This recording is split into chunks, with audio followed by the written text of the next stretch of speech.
Hi friends, எல்லோரும் எப்படி இருக்கீங்க? நல்லா இருக்கீங்களா? இப்போ நான் எதை பற்றி வீடியோ போடுறேன் பார்த்தீங்கன்னா, பைனாப்பிள் ரொம்ப பேருக்கு சாப்பிட பிடிக்குங்க. ஆனால் அதை கட் பண்ணி எடுக்கிறதுங்கிற பெரிய சவாலாகவே இருக்கும். அப்படி தானே? அப்படி தாங்க எனக்கும்.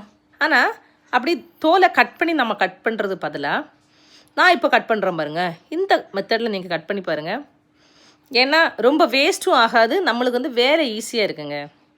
இப்படி கிராஸில் முதல்ல இப்படி இந்த பக்கமாக இப்படி கிராஸில் கட் பண்ணுங்கள். அப்புறம் என்ன, அதை திருப்பி வச்சு அடுத்த பக்கமாக அப்படி கிராஸில் இப்படி கட் பண்ணுங்கள்.